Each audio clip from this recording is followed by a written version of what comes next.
Olá pessoal, tudo bem? Hoje com um tema super quente aí para os antropólogos e para os sociólogos também, que gostam, que se engajam nessa parte de pesquisa empírica.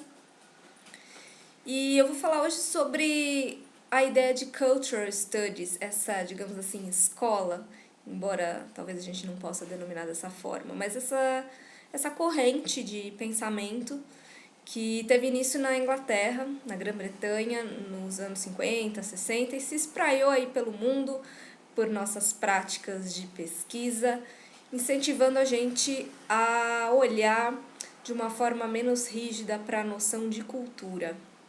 Então, o campo dos Cultural Studies ele é bem amplo e engloba muitos autores, muita gente que se dedicou a estudar esse tema.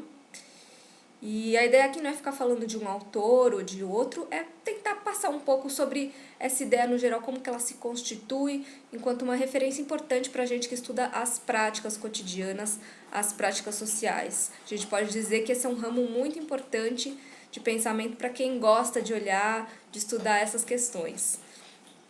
Então, os Cultural Studies, a gente pode dizer que eles têm muito interesse em entender as práticas culturais em relação com amplos sistemas de poder. Então, eles englobam essa análise, essa relação entre cultura e poder, através, e esse poder operando a partir de fenômenos sociais que vão ser estudados. Por exemplo, classes sociais, formações nacionais, etnias, orientação sexual, gênero, gerações. Então, uma preocupação inicial dos Cultural Studies foi entender as forças dentro e através das quais a sociedade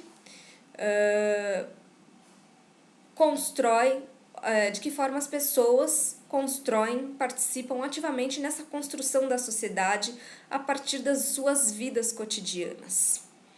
Então, há algumas, digamos assim, formas de enxergar que os Cultural Studies vão pautar os seus pressupostos. Primeiro é esse embate entre estrutura e agência.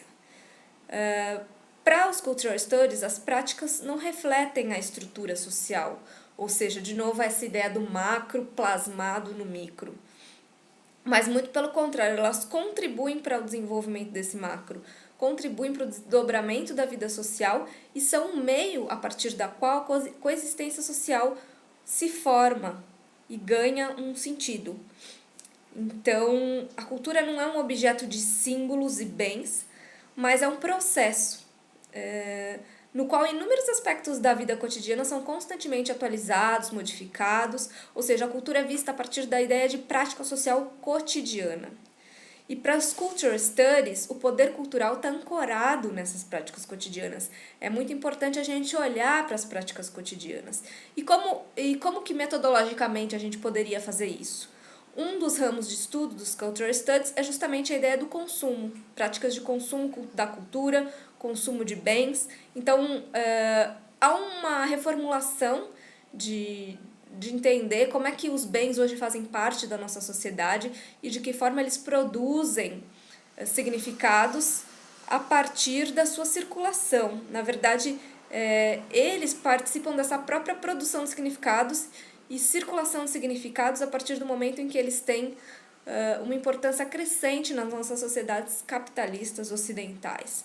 Então, nesses casos de consumo cultural, muitas vezes é visto que as coisas só ganham significado em relação com seus contextos de uso. Então, a gente vai olhar para as práticas de uso dos bens, de que forma que eles são usados, de que forma que eles transitam e de que forma que nesse trânsito carrega-se uma série de significados. Então, não há uma pré-determinação para um uso de uma coisa, de um bem.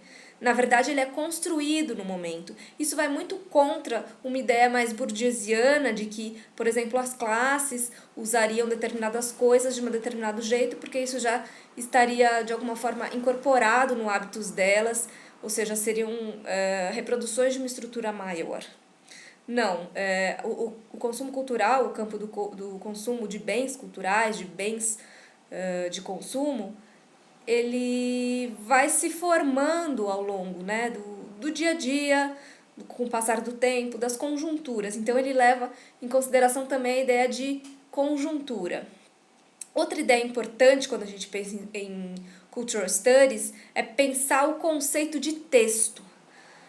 Texto não como algo relacionado à linguagem escrita também, mas tudo que as coisas podem ser vistas como textos na nossa sociedade, podem ser lidas como textos. Isso de alguma forma vem da ideia de Geertz, do Clifford Geertz. Então considera-se, por exemplo, as mídias, as formas de vestir, a moda, fotografias e etc. Formas de texto que podem ter uma interpretação. E são artefatos muito significativos da nossa cultura que também prestam um serviço importante para a análise.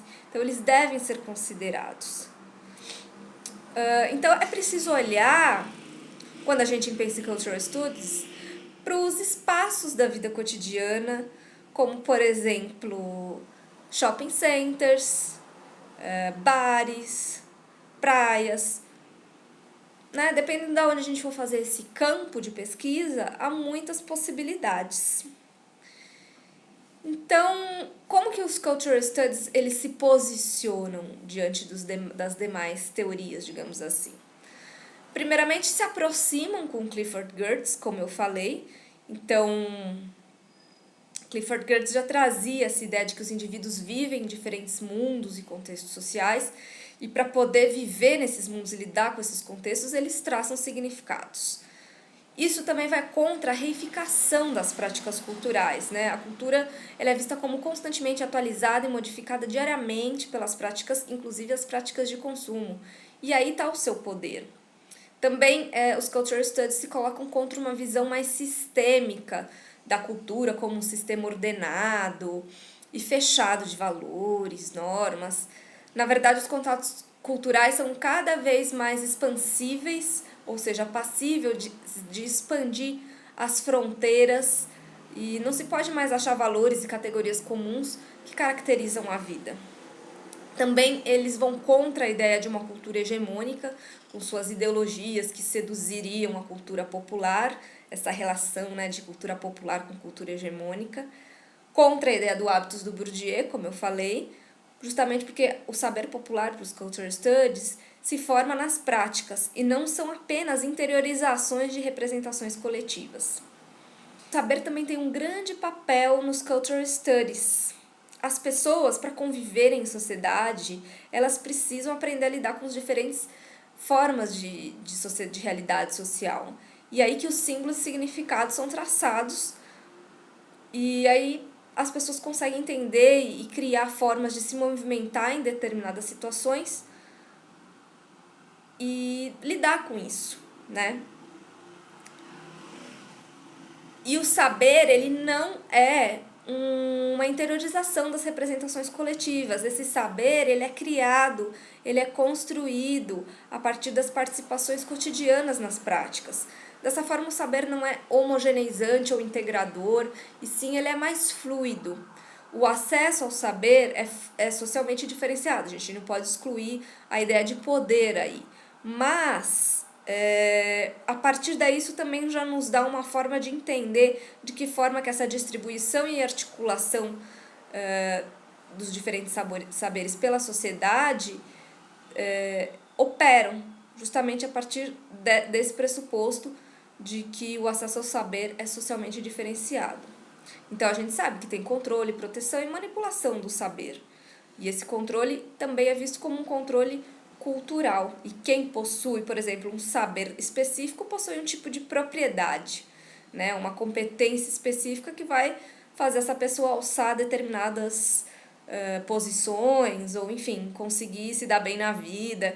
Então, a vida cultural está intimamente ligada com relações de poder. Os Cultural Studies não excluem a noção de poder, mas eles também não reduzem o poder a tudo, né? O poder é mais complexo, contraditório, dividido, impessoal e invisível. Aí entra também uma influenciazinha do Foucault, que vai mostrar como o poder justamente opera de forma bem no micro, né? Outra coisa importante para os Cultural Studies é o papel da técnica. A técnica como um elemento que ajuda na criação dos modelos de ação cotidiana. Aí, técnica, eu tô me referindo ao uso de objetos. Então, a participação dos objetos técnicos, das cadeias sociotécnicas na construção da vida social. E aí isso também é uma visão que vai contra Bourdieu, que enxerga na utilização dos objetos a expressão das formas de disposições incorporadas. Na verdade, os Cultural Studies eles enxergam novas expressões e possibilidades de uma experiência nas práticas de utilização de objetos. Por exemplo, celulares, né? É possível fazer uma análise do uso dos celulares a partir dos Cultural Studies, pensando na questão técnica, de como que essa técnica ela acaba construindo uma cultura específica. E os objetos, então, são vias para olhar como... São vias importantes para entender a cultura e tem que se olhar para eles não simplesmente como um objeto, como mercadoria, mas para eles enquanto atuantes, né? Então a gente pode traçar cadeias de significados que permitam a gente interpretar o uso que é feito desses objetos. Então aí entra, ao meu ver, a maior contribuição dos estudos culturais dos Cultural Studies para questões contemporâneas que a gente vivencia e que a gente precisa interpretar atualmente, que desse imbricamento entre cultura, técnica e natureza.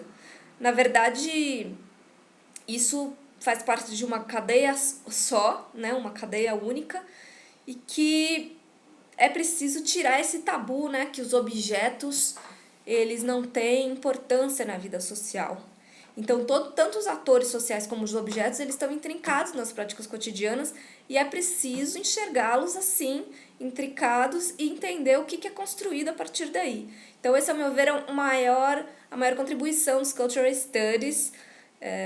Pretendo trazer mais essa relação nos próximos vídeos da ideia dos objetos com nós humanos e mostrar como essas cadeias sociotécnicas se constituem. Mas por hoje é isso. Espero que vocês tenham gostado. Até mais.